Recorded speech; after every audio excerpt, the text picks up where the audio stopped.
အားလုံးပဲမင်္ဂလာပါအခုတင်ကြားပေးမဲ့ကောက်ွက်လေးကတော့ကျွန်တော်တို့ကိန်းနေရဟန်ကောက်ွက်လေးပဲဖြစ်ပါတယ်ဒီကိန်းနေရဟန်ကောက်ွက်လေးပေါ့နော်ဒီကိန်းနေရဟန်ကောက်ွက်လေးကတော့ကျွန်တော်တို့ဒီကိန်းနေရငှက်ကလေးတွေပေါ့နော်ဒီကိန်းနေရငှက်ကလေးတွေပြန်တန်းနေတဲ့ပုံစံမျိုးလေးဟန်ပုံစံမျိုးကိုဒါ6တော့ဟန်လေးပေါ့နော်အဲ့ဒါလေးကိုအပေါ်လက်တွေခါးတွေဘာမှမပါဘဲနဲ့6တော့ကြီးပဲအဲ့တော့ပြမှာဖြစ်ပါတယ်အဲ့တော့ဒီအားမတင်ခင်မှာကျွန်တော်ရှေ့ဗီဒီယိုတွေမှာကျွန်တော်တင်ကြားပေးခဲ့တာကတော့ခြေတနန်း12ကွက်မှာဆိုရင်ဂွင်နော်စီဝါခြေနောက်ထိုးခြေရှည်ထိုးပြီးွားနဲ့ကျွန်တော်တို့အယုတ်အတက်ဆင်နှစ်ဆင့်ပြေးအငိမ်ပြေးနှစ်ဆင့်ပြေးအငိမ်ပြေးပြီးတော့ကျွန်တော်တို့ထမိန်နာဆွဲပြီးအခုကိန်းနေရဟန်ပေါ့နော်ကိန်းနေရဟန်ကောက်ရခဲ့ပြီအဲ့တော့ရှေ့ဟာလေးတွေကတော့ကျွန်တော်တို့ရှေ့ဗီဒီယိုလေးတွေမှာကျွန်တော်တို့ပြန်ပြီးတော့ကြည့်ပြီးတော့လေ့ကျင့်မှာတိချာလေးလေ့ကျင့်မှာအခုဒါကိန်းနေရဟန်ကောက်ဖြစ်တဲ့ကြောင့်ကျွန်တော်တို့ရှေ့မှာဒီထမိန်နာဆွဲပေါ့နော်ထမိန်နာဆွဲမှာကျွန်တော်ပြီးခဲ့တာကဘယ်လိုပြီးခဲ့လဲဆိုတော့မူလဂွင်ပုံစံတိုင်းလေးကျွန်တော်ပြီးခဲ့တယ်နော်ဒီလိုဂွင်ပုံစံတိုင်းလေးပြီးခဲ့ပြီဆိုတော့ကျွန်တော်တို့ရှင်းတယ်ဘာမှကျွန်တော်တို့ဘယ်ခြေထောက်မှလည်းရှေ့ရောက်နေတာမရှိဘူးမူလဂွင်ပုံစံတိုင်းလေးပြီးခဲ့တာအဲ့တော့ကိန်းနေရဟန်မှာဆိုရင်ကျွန်တော်တို့ဘယ်ကစမလဲဆိုတော့ညာခြေကစမှာပေါ့နော်ကိန်းနေရဟန်ဖြစ်တဲ့ကြောင့်ကျွန်တော်တို့ဒီညာခြေလေးကစပြီးတော့မမယ်ပေါ့နော်ကိန်းနေရဟန်ဘယ်လိုလေးလဲဆိုတော့ကျွန်တော်တို့ညာခြေလေးကိုထမိန်နာခတ်မယ်ချွင်ထမိန်နာခတ်ပြီးတော့အပေါ်မှာချွင်လေးကိုအပေါ်မှာယူထားမယ်ပေါ့နော်အဲ့တော့ချွင်လေးကိုအပေါ်မှာတင်ထားမယ်ချွင်တစ်လွယ်လွယ်လေးကျွန်တော်တို့ရှေ့မှာကျွန်တော်စီးဝါကောက်ွက်တွေဘာလို့မကောက်ခဲ့လေချွင်တစ်ချွင်နှစ်ဆိုတော့အဲ့တော့ယူထားတဲ့ဟာလေးထမိန်နာခတ်တာလေးကိုပဲကျွန်တော်တို့ကဒီညာဘက်ခြေထောက်ကနေစပြီးတော့ယူလိုက်တဲ့သဘောပဲအဲ့တော့ခွင်းယူထားတယ်ချွင်ကအပေါ်မှာနော်ကျွန်တော်ဒီအပေါ်လေးမှာပေါ့ချွင်တစ်ပြီးသွားရင်ဘဲချေချွင်တဲ့အဲ့ဒါပြီးသွားရင်ကျွန်တော်တို့ချွင်သုံးကြရင်ဘဲချေပြန်လာမယ်ချွင်သုံးပြီးရင်ညာချေပြန်လာမယ်ချွင်လေးပြီးရင်ညာချေပဲပြန်လာမယ်ချွင်ငါချွင်6ချွင်ခုနှစ်နောက်ဆုံးချွင်8ကြတော့ချွင်ဒီ6တော့လေးကိုရှေ့ကိုကြက်ချေကရှက်ပြီးတော့နင်းလိုက်မယ်ရှက်ပြီးနင်းလိုက်ပြီးတော့ဘယ်ဘက်ဒူးလေးကထောက်လိုက်မယ်ရှစ်ဒီလိုလေးပေါ့နော်အဲ့တော့ဒါကျွန်တော်တို့ဒီဘယ်ဘက်ချမ်းလေးကိုတစောင်းလေးချမှာပေါ့နော်တစောင်းလေးဒီလိုရှစ်တက်မဟုတ်ဘူးအဲ့တော့ရှစ်တက်ပြရမယ်ဆို6တော့နေထားဒီလိုဖြစ်နေမှာချလိုက်တဲ့အချိန်မှာပေါ့နော်ချွင်ရှစ်ချလိုက်တဲ့အချိန်မှာအဲ့တော့ဘယ်ဒူးလေးထောက်ထားတယ်ဖင်လေးကကြွထားတယ်ညာဘက်ဒူးလေးကဒီလိုလေးဖြစ်နေတယ်ချွင်ရှစ်โอเคအဲ့ဒါလေးကိုကျွန်တော်ပြန်ပြမယ်အဲ့တော့နံပါတ်အရေးရဆိုရင်ညာတစ်ခါဘယ်နှစ်ခါညာနှစ်ခါเนาะဘယ်နှစ်ခါပြီးရင်ညာနှစ်ခါဘယ်နှစ်ခါညာတစ်ခါပေါ့เนาะအဲ့တော့ကျွန်တော်နံပါတ်1က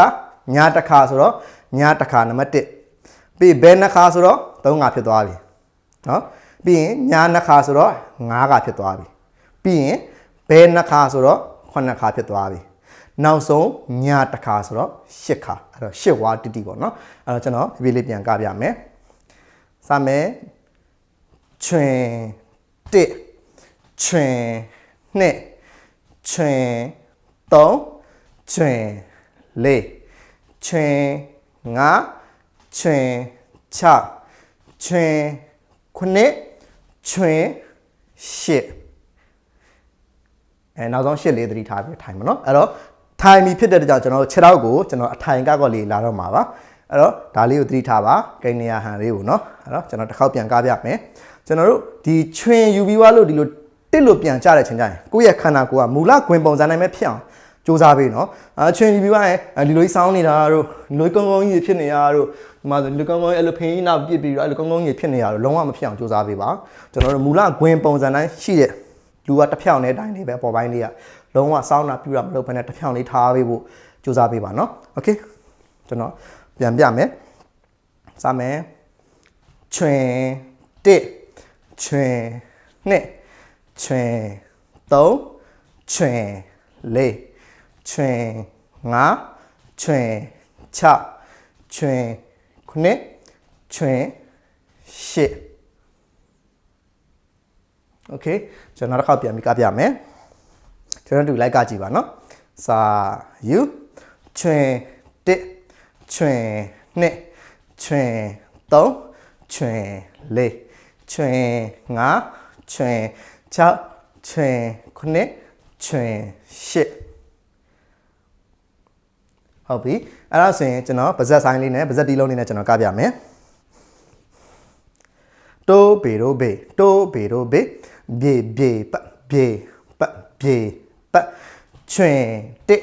ချွင်နှစ်ချွင်သုံးချွင်လေးချွင်ငါးချွင်6ချွင်9ချွင်10ဟုတ်ပြီအဲ့ဆိုရင်အခုကျွန်တော်ဒီကိန်းနေရဟန်လေးကိုပေါ့နော်တီလုံးလေးနဲ့ရှေ့ရကောက်ကလေးနဲ့ရှေ့ရကောက်ွက်လေးနဲ့ပေါင်းပြီးတော့ကျွန်တော်ကပြမှာဖြစ်ပါတယ်အမျိုးသမီးအခြေခံကြပြလွတ်ပထမဆင့်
ဟုတ်ကဲ့ပါအခုကတော့ကျွန်တော်တို့ရှေ့ရကောက်ွက်တွေနဲ့ထူပေါင်းပြီးတော့ဒီနေ့သင်ပေးခဲ့တဲ့ကိန်းနေရဟန်ကောက်ွက်လေးကို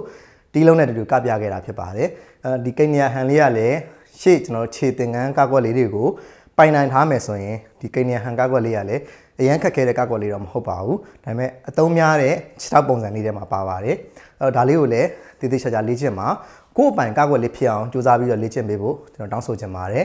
အဆင်ပြေပါစေဒီကောက်ွက်လေးမှာလည်းအခက်အခဲမရှိဘဲနဲ့ကျွန်တော်အဆင်ပြေလေ့ကျင့်နိုင်ပါစေတကယ်လို့အခက်အခဲတစ်ခုခုရှိခဲ့တယ်ဆိုရင်ကျွန်တော်ကိုလာပြီးတော့တိုက်ရိုက်မေးလို့ရပါတယ်ဘယ်နားလေးမှာတော့ဘယ်လိုလေးခက်ခဲနေတယ်ဘယ်လိုလုပ်ရမှာလဲဆိုတာလေးကိုလာပြီးတော့မေးလို့ရပါတယ်အားလုံးအဆင်ပြေချောချောမွေ့မွေ့နဲ့ဒီကောက်ွက်လေးကိုပိုင်ပိုင်နိုင်နိုင်လေ့ကျင့်နိုင်ကြပါစေဟုတ်ကဲ့ကျွန်တော်ဒီနေ့သင်ပေးထားတဲ့ဗီဒီယိုလေးကိုသဘောကျနှစ်ချိုက်တယ်ဆိုရင်တော့အောက်မှာ